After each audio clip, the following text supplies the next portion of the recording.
Welcome to This Explainer. Let's dive straight into validating a very specific and, let's be honest, absolutely exhausting reality. You know the exact feeling we're talking about, right? You walk into a room, maybe it's the office, maybe it's a tense family gathering, and instantly, before a single word is even spoken, you can literally feel the unspoken tension hanging in the air. You just know immediately when someone's only pretending to be fine, and you can sense all that heavy resentment hiding right beneath a perfectly polite conversation. Well, if this sounds like you are exactly in the right place. Today, we're breaking down the psychology of the human sponge, exploring why you absorb everyone else's energy, and more importantly, how to systematically stop it. So let's kick things off with a brutally honest question for all our highly sensitive listeners out there. How many times have you walked into a totally normal social event, feeling perfectly fine, only to leave an hour later carrying this crushing, unexplainable exhaustion? And it's that bone-deep fatigue that a good night's sleep just simply cannot fix. If you're constantly carrying the heavy emotional weather of other people, we need to talk about the psychological trap you're caught in, because this isn't just in your head, and it's certainly not something you can just ignore. Section 1. The Misunderstood Trap. Re-diagnosing the curse. You know, society loves to tell us that we're simply too sensitive, too emotional, or too intense, right?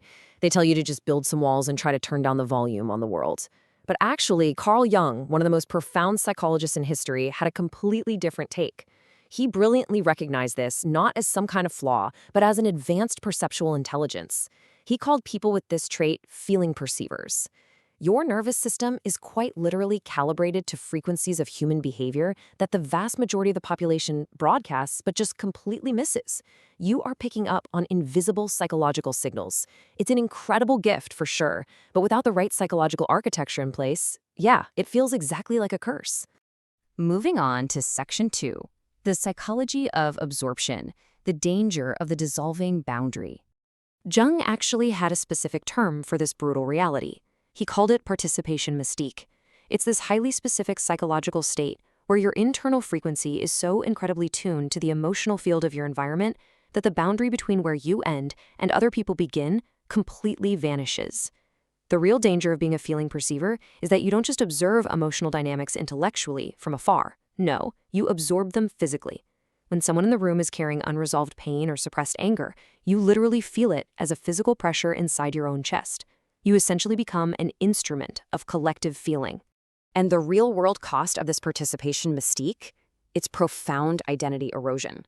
When you continuously absorb the unconscious emotional contents of everyone around you, you might wake up feeling incredibly heavy with someone else's grief, or sit down to a meal and feel a sudden spike of panic that doesn't actually belong to you at all. Over time, this constant contamination can look exactly like depression or mood instability to the outside world, but actually, scratch that, it's really perceptual overload. You are quite literally drowning in other people's suppressed shadow material. Which brings us to the absolute irony of the modern wellness industry. I mean, they'll happily try to sell you a $40 lavender bath bomb or some rose quartz crystal to, cleanse your aura after a hard day. But if you're suffering from participation mystique, a bath bomb isn't going to save you. You don't need a spa day. What you actually need is a psychological hazmat suit to stop absorbing all the neuroses of your coworkers and family members. You need real, solid protection, not just a moment of relaxation. That leads us nicely into Section 3, building the container, the two-step process of integration. So Jung found that you can actually transform this overwhelming absorption into an extraordinary tool through an exact two-step process. Step 1 is recognition and separation, and step 2 is conscious participation. Let's break down exactly how you can apply these to your everyday life right now. Okay, step 1, recognition and separation. This requires you to establish a daily practice of consistent solitude. Because you spent your entire life blending into the emotional environment, you need genuine quiet to let all that absorbed environmental noise settle. That way, your own authentic psychological voice actually becomes audible again. Once you have that quiet, you've got to train your brain to constantly ask this one critical filtering question. Where did this feeling come from? Is this actually mine? Tracing the origin of your internal state is exactly what stops the contamination dead in its tracks. Then we get to step 2, conscious participation. You have to build internal psychological containers. This means consciously shifting your identity from being an absorber, someone who is constantly destabilized by chaos, to being a witness. Think of a trained first responder in an emergency. They're fully present to a crisis, deeply compassionate, and entirely functional, without ever getting destabilized by the chaos swirling around them. Why? Because they've built an internal structure strong enough to hold the weight of the moment. You can see what's happening in someone and you can be genuinely moved by it, but as a witness, you learn to always return strictly to your own grounded center.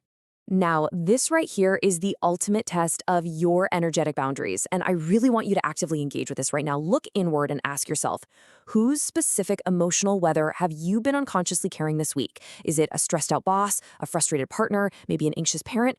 Naming the exact source of the contamination is the absolute first vital step to handing that heavy energy right back to where it actually belongs. Listen, if you've spent your life feeling like a giant sponge for the world's pain, remember this: you are not broken. The goal isn't to shrink yourself or lower your frequency to match the unconscious people around you. The real work in front of you is to step into the power of the witness and become equal to what you carry. Build those psychological containers. Stop absorbing the darkness of the room and instead step into the quiet, untouchable power of simply witnessing it. So as we wrap up this explainer, I'll leave you with this final provocative thought. What boundary will you draw today to ensure that the only emotional weather you carry tomorrow is your own?